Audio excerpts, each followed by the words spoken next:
আচ্ছা ঠাকুরমশাই, আপনি তো এত অপশক্তির দমন করেছেন, কখনো কি মা কালীর দর্শন পেয়েছেন? পেয়ে থাকলে সেই কাহিনীটা আজকে বলুন না। গল্প তো বলবই, তবে আজকের গল্পটা হালকা নয়, ভারী। মানুষের অসহায়তা আর দেবতার শক্তির সন্ধান আছে তাতে। আচ্ছা, তাহলে শুরু করুন। এমন ভাবে বলছেন যে গায়ে কাঁটা দিচ্ছে। এই কাহিনীর শুরু নৈহাটিতে। সেই সময়ের ভবেশ চক্রবর্তী। কিন্তু সেই মানুষটা একদিন ভেঙে পড়েছিলেন নিজের চোখের সামনে। স্ত্রী অসুস্থ হয়ে পড়েছিলেন হঠাৎ করে। শরীর শুকিয়ে যাচ্ছিল, গলার স্বর কাঁপছিল, চোখে কেবল অজানা ভয়। ওনার স্ত্রীর কি রোগ হয়েছিল? সেটাই তো রহস্য। প্রথমে ভাবা হয়েছিল ওটা টিবি, পরে ক্যান্সার, পরে মানসিক ভ্রম। একে একে 7 জন ডাক্তার এসেছিলেন। কেউ বললেন ফুসফুস, কেউ বললেন নার্ভ দুর্বল, আবার কেউ বললেন দেহে প্রেতাত্মার প্রভাব। কিন্তু আসলে কেউই কিছু ধরতে পারেননি। এতজন ডাক্তার, কেউই কিছু বুঝতে পারলেন না? না, বরং উল্টে বলছেন এই রোগ পার্থিব নয়, শারীরিক তো নয়। এক বৃদ্ধ হোমিওপ্যাথিক ডাক্তার তো সরাসরি বলেই দিয়েছিলেন উনি আর বেশি দিন বাঁচবেন না। ভাবো একবার, স্ত্রীর মৃত্যুর ছায়া মাথায় নিয়ে একটা মানুষ কতটা অসহায় হয়ে পড়েন। তারপর ভবেশবাবু আমায় খবর পাঠালেন। কেউ ওনাকে আমার কথা বলেছিল। চিঠি এলো, আমি গেছিলাম। আপনি ভবেশবাবুর বাড়ি গেলেন? হ্যাঁ, আর ওনার বাড়িতে ঢুকেই আমি বুঝলাম এটা কোনো রোগ নয়, এটা এক আত্মিক বন্ধন। শুধু ঔষধে সারবে না। আপনি ভবেশবাবুকে কি বলেছিলেন প্রথমে? এই রোগের চিকিৎসা আমার পক্ষে করা কঠিন, তবে একটা পথ আছে। শেষ ভরসা মা কালী। আর ভবেশবাবু, তিনি যেন হঠাৎ বুকের ভিতর আলো পেলেন, কেঁদে ফেললেন আমার সামনে, বললেন, আপনি যা বলবেন আমি করব, আমি বিশ্বাস করি। আমি চেষ্টা করতে পারি, কিন্তু আমাকে কিছুদিন থাকতে হবে এখানে। আমি ছিলাম, আর সেখানেই শুরু হয় এমন কিছু অভিজ্ঞতা যা আজও আমার স্মৃতিতে রয়ে গেছে।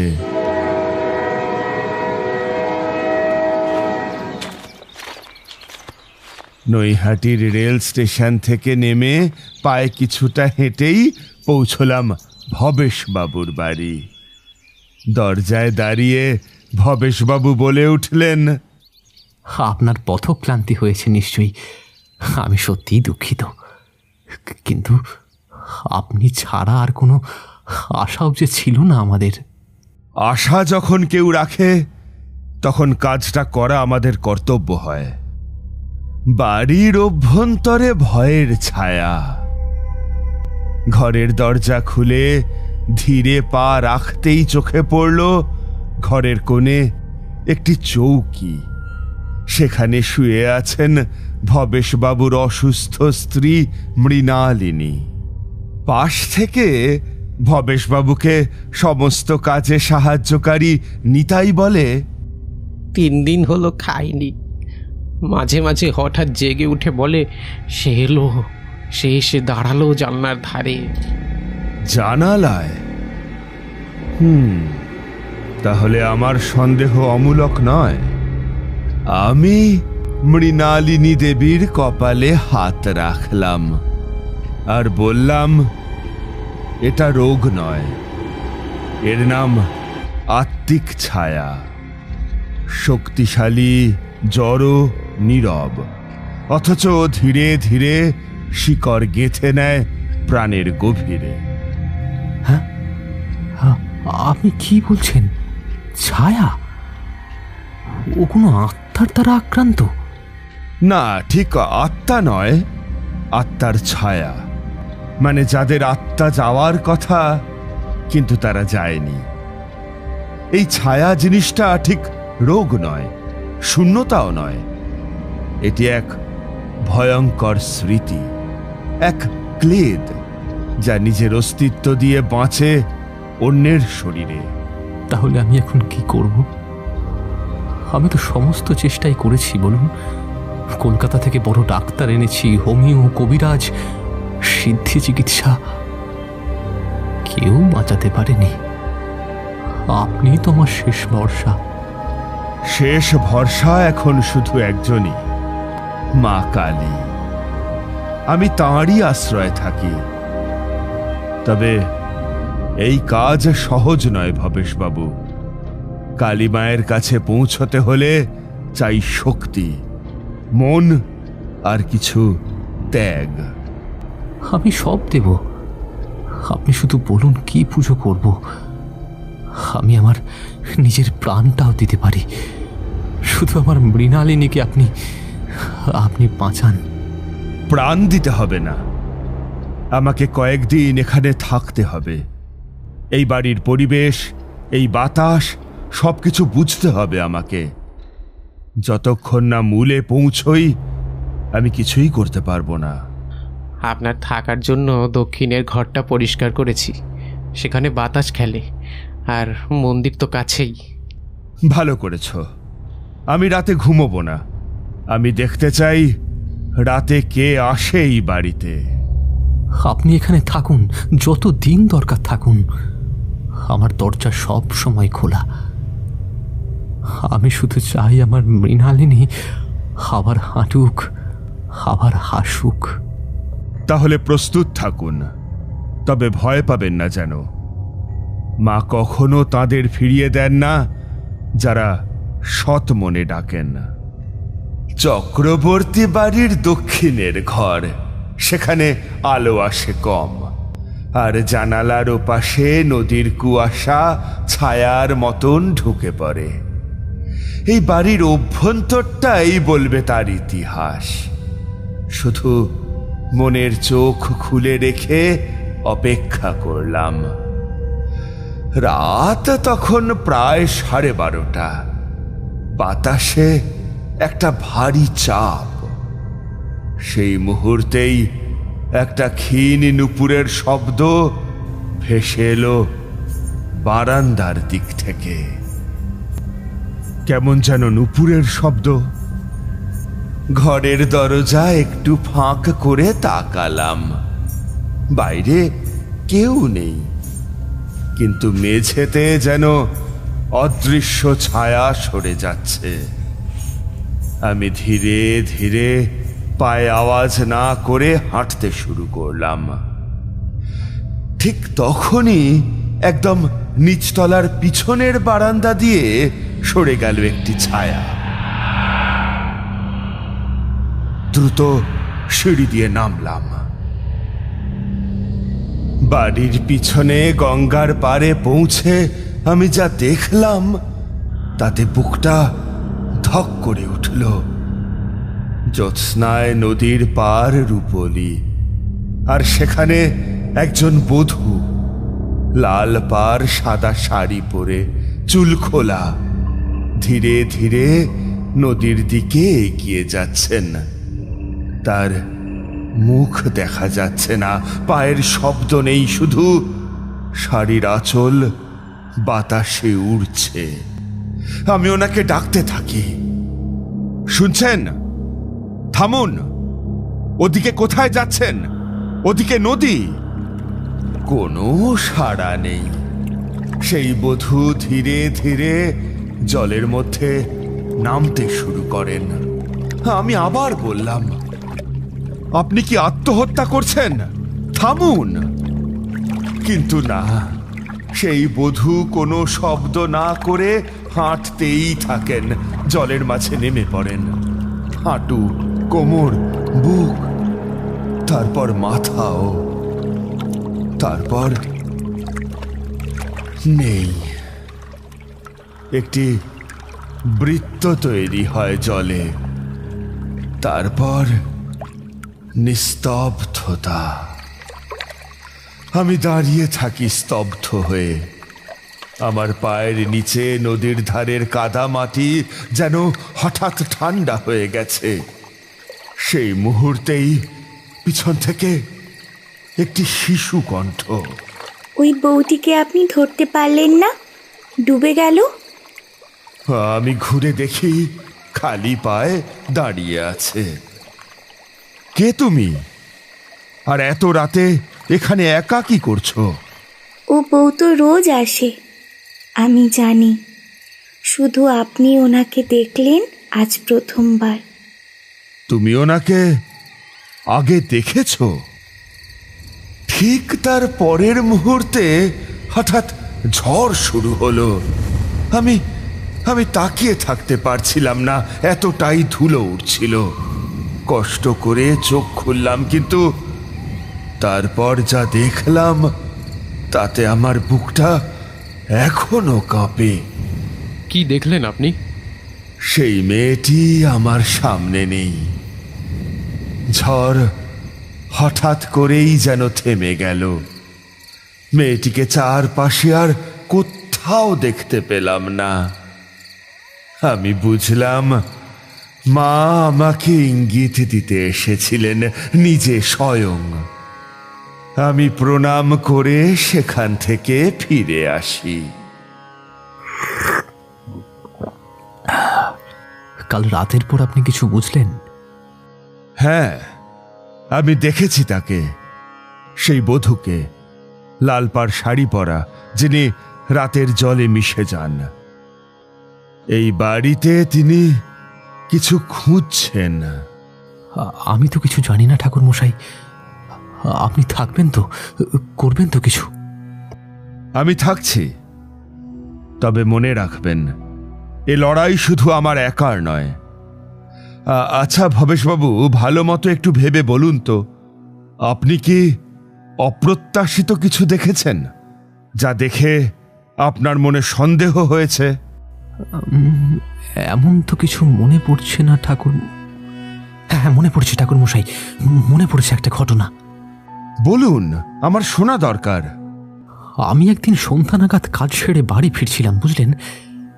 ঠিক সেই সময় গেটের সামনে এসে দাঁড়াতেই আমি দেখলাম আমার বাড়ির গলির মধ্যে দিয়ে বেরিয়ে গেল এক লাল শাড়ি পরা মহিলা। চুল খোলা, কিন্তু মুখটা তার দেখতে পেলাম না। আর সে গিয়ে ওই নদীর ঘাটের বেদির মধ্যে মিশে গেল। আমি ব্যাপারটা খুব একটা আমল দিলাম না, কিন্তু খটকাটা আজও আছে মনে। উনি কোনো সাধারণ মহিলা ছিলেন না ভবেশবাবু। আপনাকে জানাতে এসেছিলেন যে তিনি আসছেন। সেদিন সারা রাতটা মনে হাজারো কৌতূহল নিয়ে জেগে আছি। ঠিক ভোর ভোর নাগাদ ভবেশবাবু ছুটে এলেন আমার ঘরে। আর তারপর যা বললেন তা ভাবলে এখনো আমার রোম খাঁড়া হয়ে যায়। ঠাকুরমশাই, আপনিও জেগে আছেন? আমি একটা স্বপ্ন দেখলাম। আমার স্বপ্নে মা কালী এসেছিলেন ঠাকুরমশাই, মা কালী। তিনি এসেছেন, বলেছেন সময় এসে গেছে। হ্যাঁ, আপনাকেও? আপনি কি দেখলেন ঠাকুরমশাই? আমি দেখলাম আগুন জ্বলছে, আর তার মাঝখানে দাঁড়িয়ে আছেন মা। বলছেন, এই মাটি, এই নদী, এখানে আমায় নতুন করে জাগাতে হবে।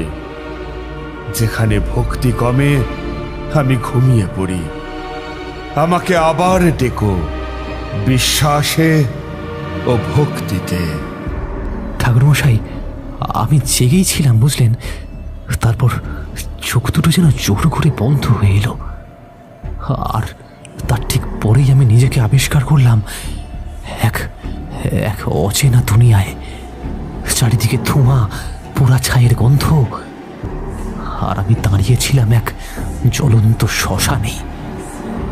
চারপাশে আগুন, কাঠ, পোড়া মাংসের গন্ধ, কেউ কোথাও নেই।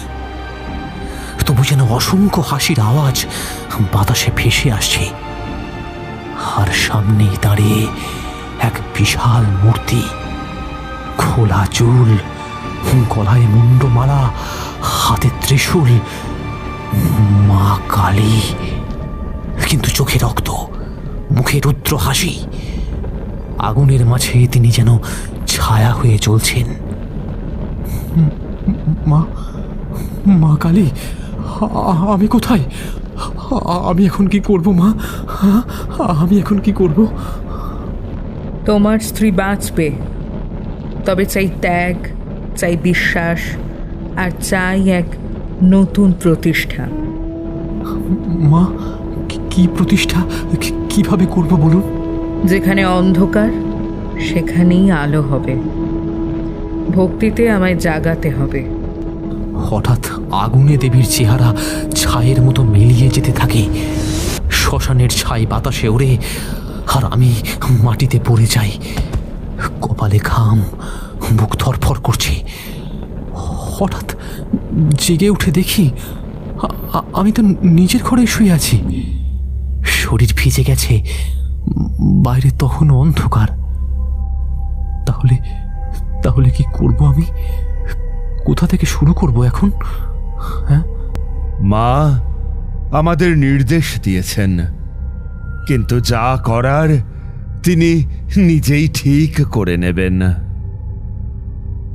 ভবেশবাবু, আমি আর এক পুরনো পাণ্ডা গৌরাঙ্গ ঠাকুর তিনজনে এসে দাঁড়ালাম সেই গঙ্গার ধারের একটা ছোট্ট জায়গায়। ভাঙা চূড়া, গাঁথা ইট, উল্টে থাকা পাথর, আর মাঝখানে এক পোড়ো বেদি। এই বেদিতে একসময় মা কালী পূজিতা হতেন। এখানে রাতে কারো যেতে মানা। অনেকে বলেছে এখানে বধূর ছায়া দেখা যায়। এটাই জায়গা। মা এখানেই আবার জাগবেন। তবে শুরু করি আজ থেকেই। না, একটা রাত অপেক্ষা করতে হবে। কাল অমাবস্যা। আমি তো নিজের প্রাণও দিয়ে দেবো যদি মৃণালিনী ফিরতে পারে। এই বেদি ঘুমিয়েছিল বহু বছর, এবার জাগবে। এখানেই মা প্রতিষ্ঠিত হবেন। যদি সব ঠিকঠাক হয়, মৃণালিনী যদি ফিরে আসে, তবে এই মন্দিরে চিরকাল দীপ জ্বলবে ঠাকুর মশাই, চিরকাল দীপ জ্বলবে।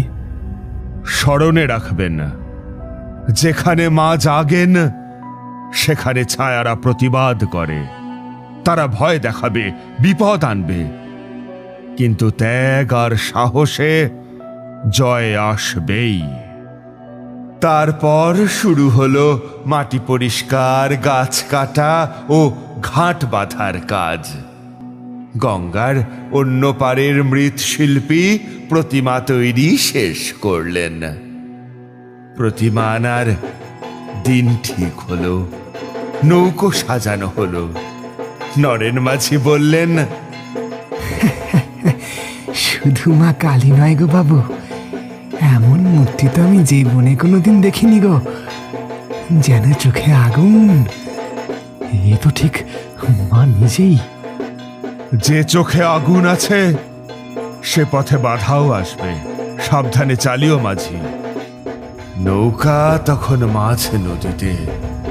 হঠাৎ ঘন মেঘ, বাতাস দাপিয়ে ওঠে, নৌকা দুলে ওঠে ভয়ঙ্কর ভাবে। প্রতিমার কাপড় বাতাসে উড়তে থাকে, আকাশে বিদ্যুৎ চমকায়। ওরে দাও, পাতার বোঝা নামাও, এই যে দুলছে।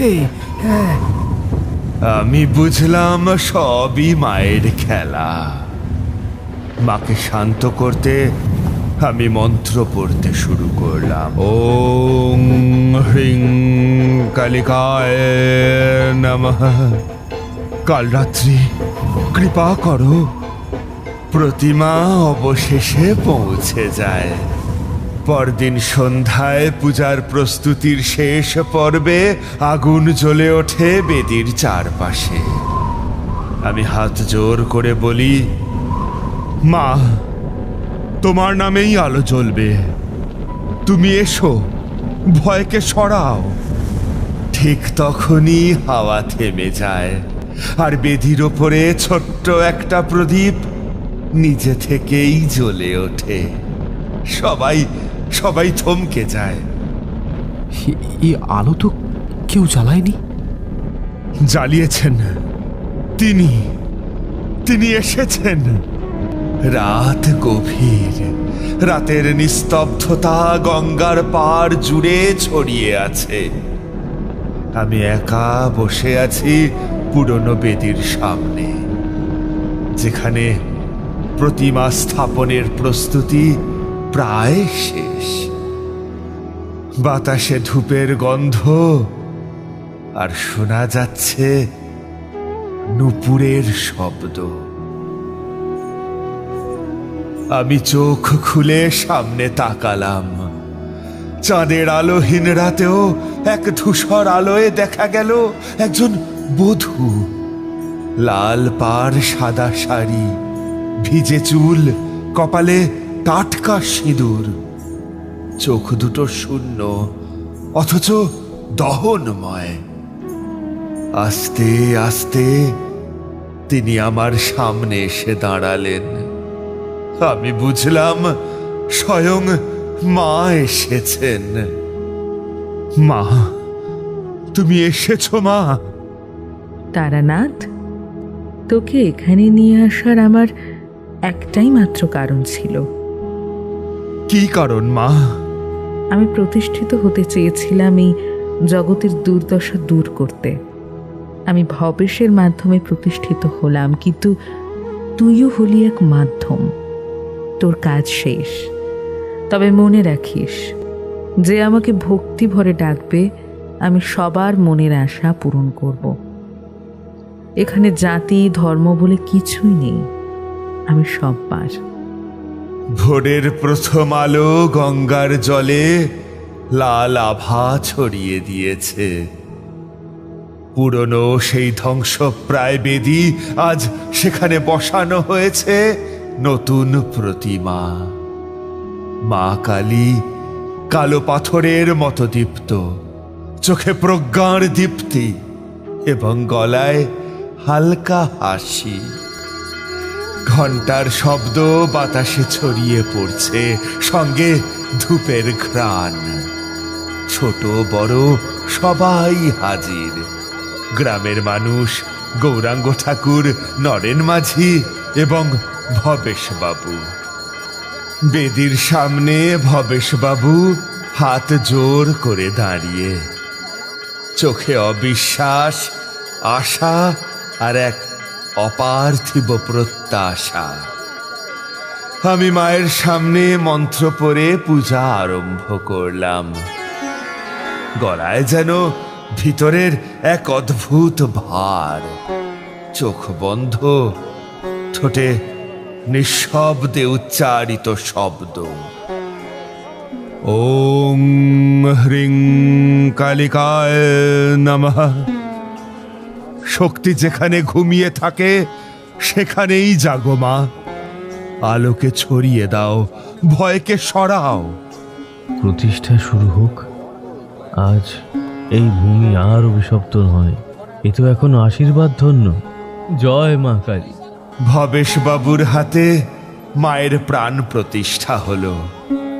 প্রতিমার চোখের দিকে তাকাতেই একটা মৃদু আলো ছড়িয়ে পড়ে, যেন সূর্য কিরণ সেই চোখে প্রতিফলিত হয়ে চারপাশে শান্তির আলো ছড়িয়ে দিচ্ছে। ঠিক সেই মুহূর্তে চক্রবর্তী বাড়ির জানালার পাশের বিছানায় যিনি শুয়েছিলেন গত কয়েক সপ্তাহ ধরে, মৃণালিনী, তিনি ধীরে ধীরে চোখ খুললেন। কোথায় তুমি শুনছ? বিছানার পাশে বসে থাকা নিতাই তো হতবাক। বাবু বাবু বৌঠান উঠে বসেছেন। ভবেশ বাবু ছুটতে গেলেন। মৃণালিনী, তুমি তুমি কথা বলছো? হ্যাঁ, আমার খুব হালকা লাগছে, যেন ঘুম থেকে সত্য জেগে উঠলাম। তুমি তো ডাক্তারেরা, মাগো, মা সত্যি আছেন, মা এসেছেন, মাগো। আমি ছুটে গেলাম সেখানে, মায়ের আশীর্বাদ নিজের চোখে দেখতে। এটাই দেবীর আশীর্বাদ, শুধু প্রতিমা নয়, এ যেন জ্যান্ত কোনো শক্তি, যিনি সব শুনছেন, সব দেখছেন। আপনি আপনি আমার পাশে ছিলেন প্রতিদিন। আমার যেন আপনার মুখটাই বারবার মনে পড়ছে। মা ছিলেন, আমি শুধু পথ দেখিয়েছি। ঘরের জানালা দিয়ে সূর্যের আলো এসে মৃণালিনীর মুখে পড়ে। সেই আলো যেন সোনালি দীপ্তি, একটা আলোকিত রেখা চারপাশে ছড়িয়ে পড়ল। মন্দির চত্বর জুড়ে সেই আলো ধীরে ধীরে পৌঁছে গেল। মানুষজন মুখ চেয়ে দাঁড়িয়ে, অনেকে হাঁটু গেড়ে বসে পড়েছেন। এই আলো তো সাধারণ নয়। মা জেগেছেন, মা জেগেছেন। এবার এই গ্রামে আর অন্ধকার থাকবে না। এই মন্দিরের নাম কি হবে বাবা? মাটির দিকে তাকিয়ে বলি, এই দেবী ভবেশকালী নামে পূজিত হবেন, কারণ তিনি শুধুই কারো ব্যক্তিগত দেবী নন, তিনি আমাদের সকলের প্রেম, ত্যাগ আর আশ্রয়ের প্রতীক। জীবনের যা কিছু আমি পেয়েছি সবই মায়ের দান। আজ থেকে প্রতিদিন প্রদীপ জ্বলবে এই মন্দিরে। জ্বলে উঠুক সেই আলো, যা কখনো নেভে না। জয় মা, জয় মা। চারিদিকে ধূপের গন্ধ, ঢাকের শব্দ আর সেই আলো, যা শুধু মন্দিরে নয়, মানুষদের মনেও পৌঁছে গেল। গঙ্গার পাড়ে নির্মিত নতুন মন্দিরে সূর্যের আলো পড়েছে সোনার রেখার মতো। বেদির সামনে দাঁড়িয়ে চুপ করে আছি। চারপাশে অসংখ্য মানুষ, গ্রামের, পাশের এলাকার, এমনকি দূরের শহর থেকেও লোক এসেছে। কেউ মাথা নিচু করে, কারো হাতে ফুল, আর কেউ বা শুধু চুপ করে দাঁড়িয়ে শুধু অনুভব করছে। মন্দিরের চূড়ায় লাগানো নতুন ধ্বজা বাতাসে উড়ছে। ঢাক, কাসর, শঙ্খের আওয়াজে ভরে উঠেছে আকাশ। পাশে এসে বসলেন ভবেশ বাবু। এই মাটি, এই নদী, এই বাতাস, সব কিছুতে তিনি আছেন, কারণ তিনি ভয় দূর করেন। শুধু রক্ত চান না, চান বিশ্বাস। আমি এক মৃতপ্রায় স্ত্রীকে ফিরে পেয়েছি। আমি শুধু নয়, এই গ্রাম ফিরে পেয়েছে তার রক্ষা। মা এসেছেন আর আমাদের অন্ধকার দূর করে গেছেন। প্রতিদিন এক একটা মানুষ আসছে, কেউ সন্তান চায়, কেউ আরোগ্য, কেউ শুধুই শান্তি। মা কাউকে ফেরান না। যেখানে ডাক্তার বলেন আমরা কিছু করতে পারবো না, সেখানে মা বলেন আমি আছি। এক বৃদ্ধা নারী, যিনি হাঁটতে উঠতে পারতেন না, তিনিও আসেন একটি কাঠের লাঠিতে ভর দিয়ে। দাঁড়িয়ে বলেন, মা রক্ষা করেছেন। আমার পায়ের যন্ত্রণা গিয়েছিল এক রাতে, যখন মন্দিরের ধ্বনি কানে এসেছিল। আমি দেখিনি তাকে, কিন্তু অনুভব করেছি। লোকজন ধীরে ধীরে ফুল রাখছে, প্রদীপ জ্বালাচ্ছে। এক নারী তার মেয়ে কোলে হাত জোড় করে বললেন, যখন 7টা বছরেও মা হতে পারিনি, ডাক্তাররা বলেছিলেন আর হবে না। আমি একদিন শুধু এসে প্রণাম করেছিলাম, তারপর এই মেয়ে। সবার মুখে একই কথা, মা ফিরিয়ে দেন, মা রেখে দেন। ঘরের দরজা খুলে যায়, কিশোরী ও আমি বসে। আজকে কিন্তু মনের মধ্যে এক অপার শান্তি অনুভব করছি ঠাকুরমশাই। আমরা তো ভাবছিলাম আবার কোনো দুষ্ট আত্মা ধরা পড়বে আপনার হাতে। ঠাকুরমশাই ধীরে আমাদের দিকে তাকিয়ে মৃদু হাসলেন। আত্মা ধরা না, আজ একটা সত্যির জন্মদিন, বিশ্বাসের জয়যাত্রা। মানে আজ আবার কি দিন? আজ সেই দিন যেদিন এক মৃতপ্রায় নারী মায়ের আশীর্বাদে উঠে দাঁড়িয়েছিলেন। আজ থেকে অনেক বছর আগে এই দিনেই বড় মা জেগেছিলেন। এক মুহূর্তের নিস্তব্ধতা। কিন্তু ভবেশকালী কিভাবে বড় মা হয়ে উঠল সেটা তো বললেন না। মায়ের ইচ্ছেতেই ভবেশবাবুর মাধ্যমে মা প্রতিষ্ঠিত হয়েছিলেন, এবং কালের নিয়মে সেই ভবেশকালী এখন সকলের বড় মা, যিনি কাউকে খালি হাতে ফেরান না। এখন অনেক এমন খবর আসে যেখানে চিকিৎসকদের ব্যাখ্যা শেষ হয় আর বড় মার আশীর্বাদ শুরু হয়। ধর্ম যার যার, বড় মা সবার। জয় বড় মা, জয় বড় মা।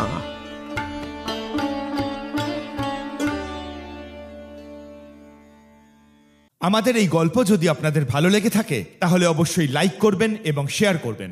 যারা চ্যানেলটিতে নতুন তারা অবশ্যই সাবস্ক্রাইব করুন। শুধু বেল আইকনটি টিপে নোটিফিকেশন অন করে দিন, যাতে আমাদের পরবর্তী কাজগুলোর খবর সবার আগে আপনার কাছে পৌঁছয়। ধন্যবাদ।